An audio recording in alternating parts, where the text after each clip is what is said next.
80,000 करोड़ है।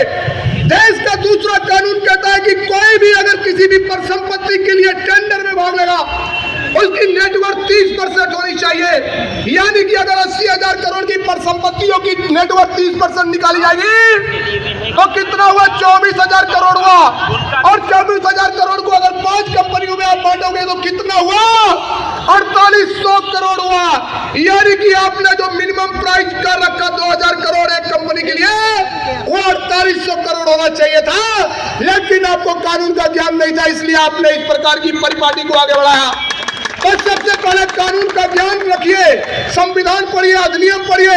आपने कहा 131 में मैं इसका निजीकरण कर रहा हूं, आपको कानून का ज्ञान नहीं है। विद्युत अधिनियम 2003 की धारा 131 अनबंडलिंग ऑफ यूपीएससी भी है। इसके तहत आप देश के किसी भी कानून के तहत बिजली कंपनियों को नहीं बेच सकते। सेक्शन 14 में विद्युत नियामक आयोग ने आपको लाइसेंस दिया है, उसकी धारा 7 में क्लियर कट लिखा है सबसे पहले आपको परिसंपत्तियों को मूल्यांकन करके रेगुलेटर की परमिशन लेना होगा और बिना रिवोक आप लाइसेंस 19(3) को पढ़े आप आगे नहीं बढ़ सकते। और जब मैंने ये बातें माननीय सरकार के सामने रखी, एक खुशी की बात है, जिस प्रस्ताव को इन्होंने पारित किया था सरकार ने उसे खारिज कर दिया है।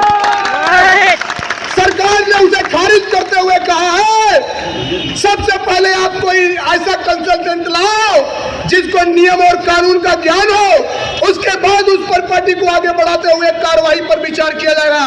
ये भी मैं आपको स्पष्ट कर देना चाहता हूं, अगर ये आज की डेट में कानूनन बिजली कंपनियों को निजीकरण दिशा में जाएंगे तो ये अप्रैल 2026 तक नहीं जा सकते। क्यों नहीं जा सकते? क्योंकि दक्षिणांचल और पूर्वांचल का वार्षिक राजस्व आवश्यकता ARR इन्होंने विद्युत नियामक आयोग में फाइल करके कहा है कि हम व्यवसाय करेंगे।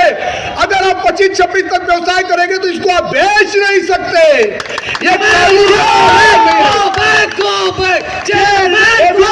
स्पष्ट कर देना चाहता हूँ, ये भी मैं आपको स्पष्ट कर देना चाहता हूँ, पावर कारपोरेशन की कोई भी लीगल एंटिटी नहीं है, वो संवैधानिक बॉडी है। पावर कारपोरेशन किसी भी डिस्कॉम को लीगली एक कार्यालय ज्ञाप भी नहीं जारी कर सकता। अगर वो कार्यालय ज्ञाप जारी कर रहा है, क्यों कर रहा है? क्योंकि आप लोग उसको कभी बताए नहीं कि कानून में क्या लिखा हुआ है। मां बिंदुवासिनी के मामले में सुप्रीम कोर्ट तक मामला गया, हाई कोर्ट ने और सुप्रीम कोर्ट ने क्या कहा? यूपीपीसीएल की कोई लीगल एंटिटी नहीं है, उसने अपनी पावर को चारों डिस्कॉम में बांट दिया है।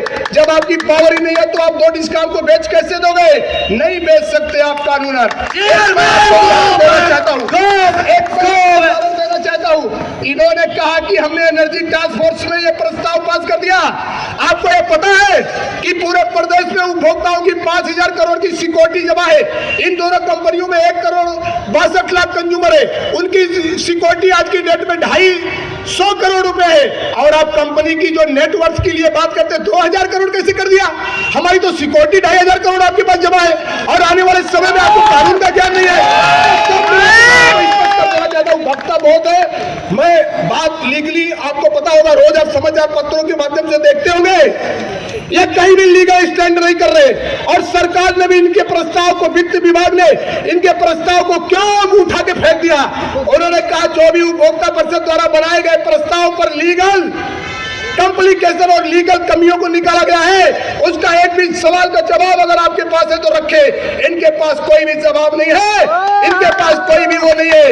इसलिए इस पूरी परिपाटी को जिस तरीके से इन्होंने चलाया, आज एक प्रस्ताव मैं आपको रखता हूं, असंवैधानिक परिपाटी के तहत कोई भी कार्रवाई मंजूर असंवैधानिक परिपाटी के तहत कोई भी कार्रवाई नहीं है। कोई भी किराएदार मकान मालिक की तरह काम नहीं करेगा। एक भी मैं आपको आखिरी में 2 बात केवल मैं रखना चाहूंगा, 2 बात केवल मैं रखना चाहूंगा। मैंने पावर कारपोरेशन के चेयरमैन से कहा, आप कहते हो कि घाटा, अभी आपने देखा होगा आजकल वो हर जगह एक चीज बोल रहे हैं कि साहब, एक नेताजी ने कहा कि 1,15,825 करोड़ रुपया उपभोक्ताओं का बकाया है, अगर उसे आप वसूल लेंगे तो आप 1 लाख करोड़ का घाटा पूरा हो जाएगा और 5,825 करोड़ के फायदे में पहुंच जाएंगे। मगर ऐसे वो बोलते हैं कि भाई अगर वसूल लेंगे। मैं पूछना चाहता हूं पावर कारपोरेशन के चेयरमैन से, आप हमें क्या बता रहे? आप भी तो यही कह रहे ना, अगर निजीकरण हो जाएगा तो लाइन लॉस इतना हो जाएगा, अगर निजीकरण हो जाएगा तो बिजली कंपनियों में फायदा हो जाएगा, अगर निजीकरण हो जाएगा ऊर्जा प्रबंधन आपका अगर अच्छा है तो हमारा भी अगर अच्छा है, और अगर आपका अगर खराब है तो हमारा भी अगर खराब है। जनता को बेवकूफ मत बनाइए। आपको जब कानून का ज्ञान नहीं, आपका पूरा प्रस्ताव खारिज हो गया तो इसका मतलब आपको तो पद से इस्तीफा दे देना चाहिए। हमें कुर्सी छोड़ो, आखिर में मैं इतना ही कहूंगा, आप लोगों को अपने मुख्यमंत्री में पूरा भरोसा रखिए। मुझे पता है जब अडानी आया बोला कि हम यहाँ पे स्मार्ट मीटर लगाएंगे, उसका टेंडर हमें याद है कि मैं याचिका करता था और मुख्यमंत्री ने हमारी बात मानी, उसको प्रस्ताव खारिज कर दिया। इसके बाद अडानी आया बोला कि जो 3,000 रुपए का टन का कोयला है 20,000 रुपया में हमारा कोयला खरीदो। हमने याचिका लगाई, मुख्यमंत्री ने कहा यहाँ नहीं खरीदा जाएगा और हमारी बात मान ली। और मैं फिर आपको आज यही कहना चाह रहा हूं, इस प्रस्ताव को भी मुख्यमंत्री जी ने मानना ही मानना, क्योंकि वो जनता के साथ खड़े और जनता हम लोग हैं। अगर जनता आपके साथ है तो जनता के साथ आप हैं। मैं आपको एक बात स्पष्ट कर देना चाहता हूं आखिरी में, लड़ाई तो हम जीत चुके हैं, केवल ऐलान बाकी है।